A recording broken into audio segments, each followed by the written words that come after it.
অন্তর্বর্তীকালীন সরকারের প্রধান উপদেষ্টা ডক্টর মোহাম্মদ ইউনূস লন্ডনে যাচ্ছেন। তার এই লন্ডন সফরকে কেন্দ্র করে, এই সফরকে ঘিরে ব্যাপক প্রস্তুতি নিচ্ছে বাংলাদেশে নিষিদ্ধ হওয়া দল আওয়ামী লীগ। ডক্টর মোহাম্মদ ইউনূস যে লন্ডনে যাবেন, সেখানে তাকে যেখানেই দেখবেন বা যেখানে যে প্রোগ্রামে তিনি যাবেন সেখানে বিক্ষোভ প্রদর্শন করবেন। ডক্টর ইউনূসের লন্ডন সফরকে ঘিরে কি করতে যাচ্ছে? সারা সর্ব ইউরোপে আওয়ামী লীগের নেতা কর্মীরা ছড়িয়ে আছে এবং ইউরোপে আওয়ামী লীগের একটা স্ট্রং ভিত্তি আছে। সারা ইউরোপ থেকে লন্ডনে আওয়ামী লীগ নেতা কর্মীদের জড়ো করবার একটা কর্মসূচি চলছে বলে সূত্রের খবর। আওয়ামী লীগ যুদ্ধের প্রস্তুতি নিচ্ছেন প্রধান সেনাপতি সজীব ওয়াজেদ জয়। ডক্টর ইউনূস কি করবেন, অথবা তার প্রিপারেশন কতটুকু? আজকে একদিনে বাংলাদেশে 3টা চাঞ্চল্যকর ঘটনা ঘটেছে, যে ডক্টর ইউনূস এবং ডক্টর খলিলুর রহমানের গালে থাপ্পড় মেরেছে মিয়ানমার সরকার। বিএনপি প্রধান উপদেষ্টা প্রফেসর ডক্টর মোহাম্মদ ইউনূসের বিরুদ্ধে যে তৎপরতা শুরু করেছে, অকল্পনীয় তৎপরতা। প্রফেসর ইউনূস নাকি ক্যাথলিক খ্রিস্টান হয়েছে, এখনো নাকি তিনি মুসলমান ধর্মে ফিরে এসেছেন কিনা এটা শিওর না, তার মানে তিনি খ্রিস্টান। সাবেক সেনাপ্রধান ইকবাল করিম ভূঁইয়াই হতে যাচ্ছেন পরবর্তী অন্তর্বর্তীকালীন সরকারের প্রধান, এবং অন্তর্বর্তীকালীন সরকারের প্রধান হিসেবে দায়িত্ব নিতে যাচ্ছে আইকেবি বা ইকবাল করিম ভূঁইয়া। আসসালামু আলাইকুম দর্শক, নতুন একটি সংবাদে আপনাকে স্বাগতম। প্রিয় দর্শক, বাংলাদেশের যে বর্তমান প্রেক্ষাপট চলছে তারই আলোকে বেশ কয়েকটি গুরুত্বপূর্ণ ভিডিও নিয়ে আপনাদের সামনে হাজির হয়েছি, যার কিছুটা অংশ বিশেষ আপনারা ভিডিও শুরুতে দেখেছেন। প্রিয় দর্শক, ভিডিও শুরুটা দেখে কিন্তু বুঝতে পেরেছেন আজকের নিউজটা ঠিক কতটা গুরুত্বপূর্ণ এবং ঠিক কোন বিষয়টাকে ইঙ্গিত করছে। তাই বলবো, যারা ভিডিওটি অন করেছেন একটু না টেনে সম্পূর্ণ ভিডিওটি মনোযোগ সহকারে শেষ পর্যন্ত দেখতে থাকুন। দর্শক মণ্ডলী, আমি আর এই বিষয় নিয়ে বেশি কথা বলবো না, চলে যাব আজকের কাঙ্ক্ষিত ভিডিওতে। তার আগে বলবো, যারা এই চ্যানেলে নতুন আছেন অবশ্যই চ্যানেলটি সাবস্ক্রাইব করে পাশে থাকা বেল বাটনটি ক্লিক করে রাখবেন প্রত্যেক মুহূর্তের আপডেট পাওয়ার জন্য। তো চলুন দর্শক, ভিডিওটিতে একটা লাইক দিয়ে ধারাবাহিকভাবে আজকের সবগুলো ভিডিওর আলোচনা দেখে আসি। ডক্টর ইউনূসের লন্ডন সফরকে ঘিরে কি ঘটতে যাচ্ছে?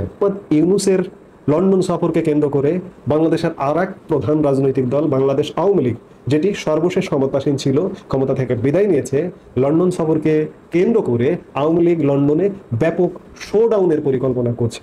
সারা সর্ব ইউরোপে আওয়ামী লীগের নেতা কর্মীরা ছড়িয়ে আছে এবং ইউরোপে আওয়ামী লীগের একটা স্ট্রং ভিত্তি আছে। সারা ইউরোপ থেকে লন্ডনে আওয়ামী লীগ নেতা কর্মীদের জড়ো করবার একটা কর্মসূচি চলছে বলে সূত্রের খবর। বিশেষ করে ডক্টর মোহাম্মদ ইউনূস যেখানে যেখানে যাবেন সেখানে সেখানে বিক্ষোভ প্রদর্শন করা হবে, এমনটাই খবর। শুধু তাই নয়, লন্ডনে আসছেন যুক্তরাষ্ট্র থেকে প্রধানমন্ত্রী শেখ হাসিনার পুত্র সজীব ওয়াজেদ জয়, এমন একটি খবরও চাউর হয়েছে।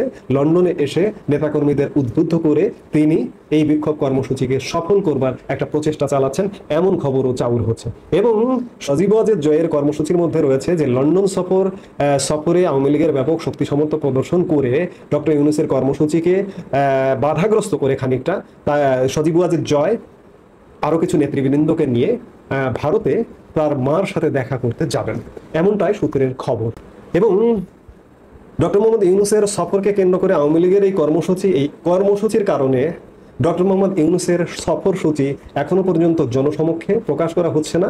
ব্রিটিশ রাজার কাছে পুরস্কার নেওয়ার কর্মসূচিটা ছাড়া এবং অন্যান্য যে কর্মসূচিগুলো আছে ডক্টর মোহাম্মদ ইউনূসের, সেই কর্মসূচিগুলো প্রকাশ্যে আনা হচ্ছে না আওয়ামী লীগের এই থ্রেটের ভয়ে। এবং শেষ পর্যন্ত হয়তো এমনটাও হতে পারে যে অন্যান্য কর্মসূচি যেগুলো থাকবে ডক্টর মোহাম্মদ ইউনূসের, সেই কর্মসূচিগুলো প্রকাশ্যে আসবে না।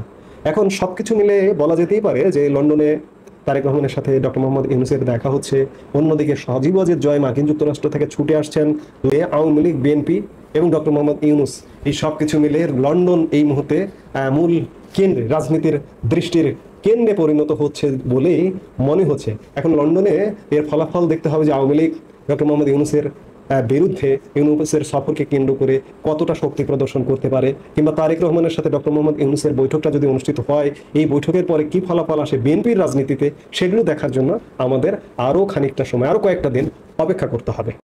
বিএনপি প্রধান উপদেষ্টা প্রফেসর ডক্টর মোহাম্মদ ইউনূসের বিরুদ্ধে যে তৎপরতা শুরু করেছে, অকল্পনীয় তৎপরতা। প্রফেসর ইউনূস নাকি ক্যাথলিক খ্রিস্টান হয়েছিলেন, এখনো নাকি তিনি মুসলমান ধর্মে ফিরে এসেছেন কিনা এটা শিওর না, তার মানে তিনি খ্রিস্টান। আপনি চিন্তা করেন যে ইউনূসের বিরুদ্ধে বলার নানান জায়গা আছে বা নানান কিছু বলা যায়, কিন্তু এই ধর্মীয় কার্ড ইউনূস খ্রিস্টান হয়ে গিয়েছিলেন, এই নোংরা মিথ্যা কথা, এই নির্লজ্জ মিথ্যা কথা বিএনপি প্রফেসর ইউনূসের বিরুদ্ধে ছড়াচ্ছে। কে ছড়াচ্ছে? বিএনপির কোনো পাগল ছাগল নেতা না, যদি ওটা আরেকটা পাগল ছাগল, বরকতুল্লাহ বুলু, ভারতের মাল, রয়ের খাস দালাল, টেস্টেড অ্যান্ড ট্রাস্টেড দালাল। দর্শক, এই বরকতুল্লাহ বুলু এর মাথায় সমস্যা আছে। এটা যখন তিনি বলেছিলেন কিছুদিন পর আইসিইউতে যান, এর মানে বিভিন্ন ইনজেকশনে ব্রেন কাজ করে না। কি বলেছিলেন? তারেক রহমানের নাম নিতে অজু করা লাগবে, অজু করে তারেক রহমানের নাম নিতে, পরবর্তীতে ক্ষমা চেয়েছেন জনগণের প্যাদানি খেয়ে। এই বুলু বলছেন যে প্রফেসর ইউনূস নাকি খ্রিস্টান হয়ে গিয়েছিলেন। এখন আবার বলছেন যে প্রফেসর ইউনূস খ্রিস্টান হয়ে গিয়েছিল, তা আল্লাহর ওলি ডাক্তার শফিকুর রহমান আপনারা জিজ্ঞেস করেন যে আপনি কি মুসলমান হয়েছেন? মানে এই কথা বলে ডাক্তার শফিকুর রহমানকেও অপমান করা হয়েছে।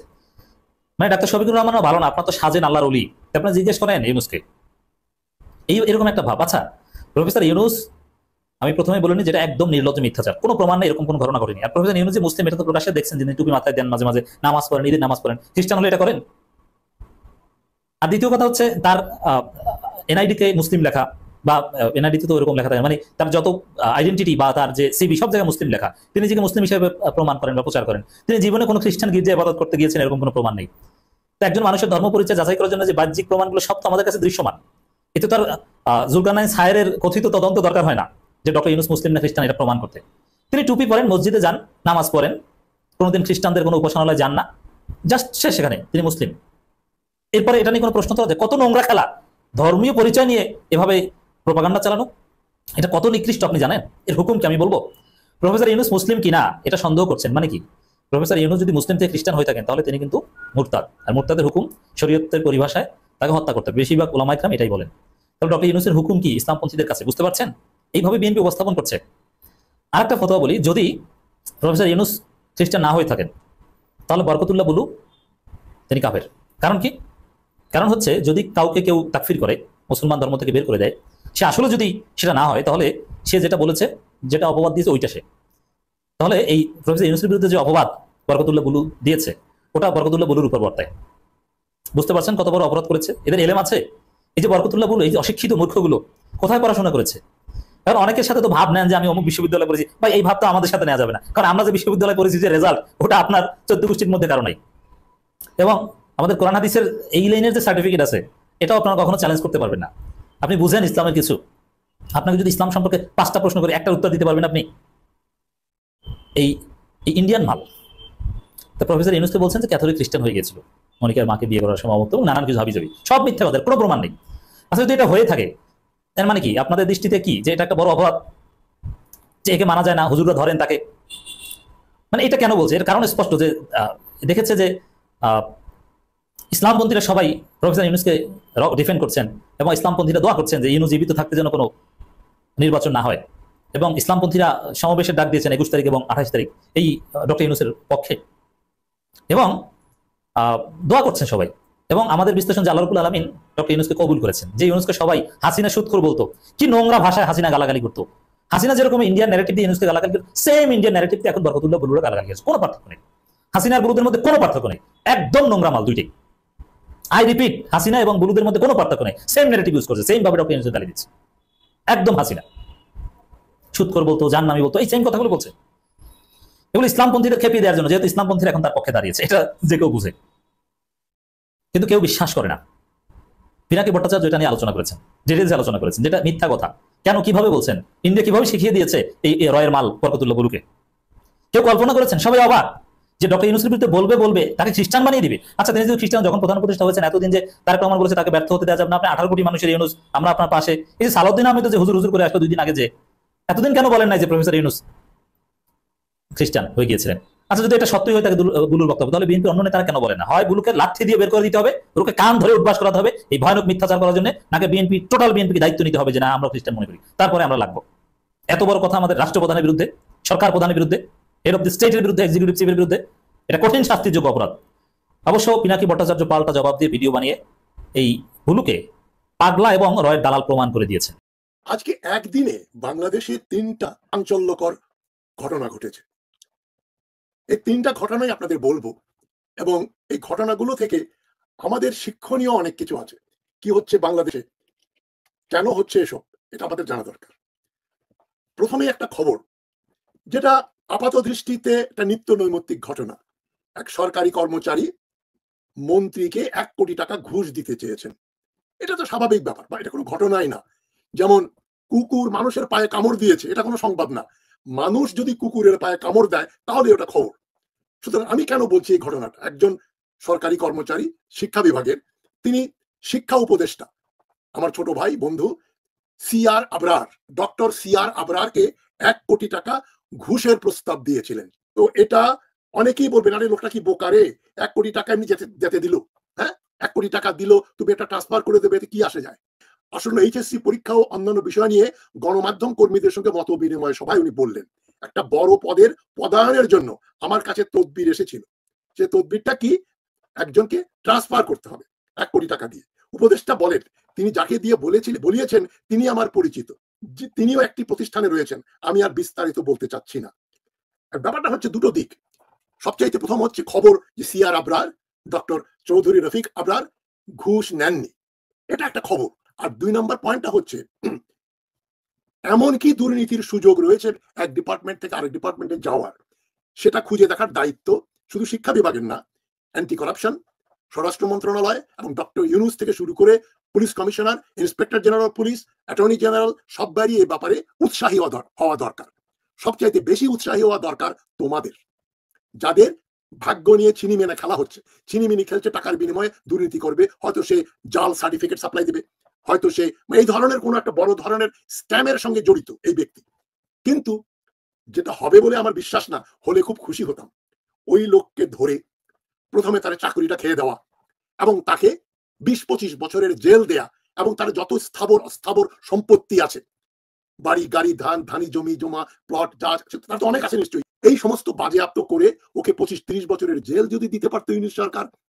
2 নাম্বার যে খবরটা, এইটা আবার ডক্টর ইউনূস এবং ডক্টর খলিলুর রহমানের যে অসত্য ভাষণ তার বিরুদ্ধে যায়। এবং আমি তো দুর্মুখ, তাদেরকে আমি গালাগাল করি, গালমন্দ করি।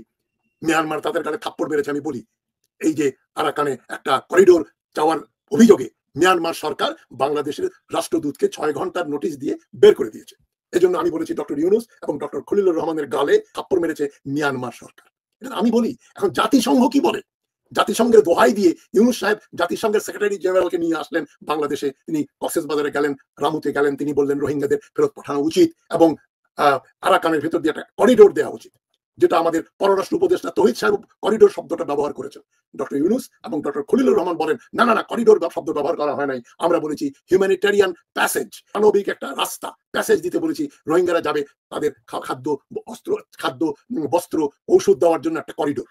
কিন্তু এখানে জাতিসংঘের প্রতিনিধি একেবারে ঢালাও ভাবে একটা প্রেস কনফারেন্স করে ঢাকাতে বসেই বলছেন।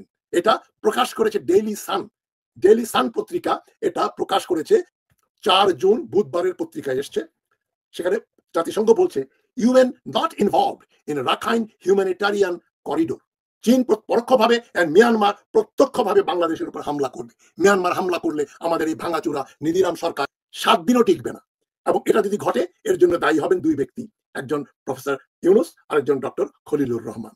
ডক্টর ইউনূসের প্রতি আমার কোনো বিদ্বেষ নেই, কিন্তু ওনার যে পররাষ্ট্রনীতি এবং তার যে এত হাই পাওয়ারের সিকিউরিটি অ্যাডভাইজার খলিলুর রহমান, তারা নির্বুদ্ধিতা দেখিয়েছেন, বাংলাদেশের স্বার্থের পরিপন্থী কাজ করেছেন। এর মাসুল বাংলাদেশকে দিতে হবে। মিয়ানমারও ভুলে যাবে না, চীনও ভুলে যাবে না।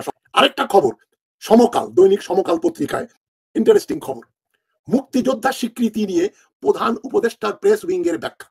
কারা মুক্তিযুদ্ধ, মানে আবার আমাদের দেশে একটা মুক্তিযুদ্ধ মন্ত্রণালয় আছে, যেখানে টেনে টুনে 50,000ও হবে না মুক্তিযোদ্ধা, এবং তাদেরকে বাংলাদেশের হাসিনা সরকার 20% কোটা দিয়েছিল সরকারি চাকরিতে। এই যে মুক্তিযোদ্ধা নিয়ে মিথ্যাচার করার জন্যই কিন্তু, বাড়াবাড়ি করার জন্যই কিন্তু হাসিনার উৎখাত হলো। প্রধান উপদেষ্টার প্রেস উইং একটা বক্তব্য দিল, কারা কারা মুক্তিযোদ্ধা। বলছে বঙ্গবন্ধু শেখ মুজিবুর রহমান, তাজউদ্দিন আহমদ, মোহাম্মদ মনসুর আলী ও এইচ.এম. কামরুজ্জামান সহ শতাধিক নেতার মুক্তিযোদ্ধা স্বীকৃতি বাতিল নিয়ে প্রকাশিত সংবাদকে সম্পূর্ণ ভিত্তিহীন, মিথ্যা ও বিভ্রান্তিকর বলে উল্লেখ করেছে প্রধান উপদেষ্টা ডক্টর ইউনূসের প্রেস উইং। মানে বলে এই ধরনের কোনো সিদ্ধান্ত হয়নি। এবং প্রেস উইং এর বিবৃতিতে বলা হয়, মুজিবনগর সরকারের রাষ্ট্রপতি শেখ মুজিবুর রহমান, অস্থায়ী রাষ্ট্রপতি সৈয়দ নজরুল ইসলাম, প্রধানমন্ত্রী তাজউদ্দিন আহমদ এবং 2 মন্ত্রী মনসুর আলী ও এইচ.এম. কামরুজ্জামান সহ শতাধিক নেতার মুক্তিযোদ্ধা স্বীকৃতি বাতিল বলে সমকাল, যুগান্তর, ইত্তেফাক ও কালের কণ্ঠে বাকি সংবাদ মাধ্যমে যে খবর প্রকাশিত হয়েছে তা সম্পূর্ণ মিথ্যা ও বিভ্রান্তিকর। খুব ভালো কথা, তারা একটা মিথ্যা সংবাদের বিরুদ্ধে স্টেটমেন্ট দিচ্ছে। এতে আরো বলা হয়, মুক্তি বিষয়ক মন্ত্রণালয়ের উপদেষ্টা ফারুক আজম জানিয়েছেন, মুজিবনগর সরকারে যারা ছিলেন তারাও মুক্তিযোদ্ধা। মানে মুক্তিযোদ্ধা বাতিল করা হয়েছে, খবরটা মিথ্যা।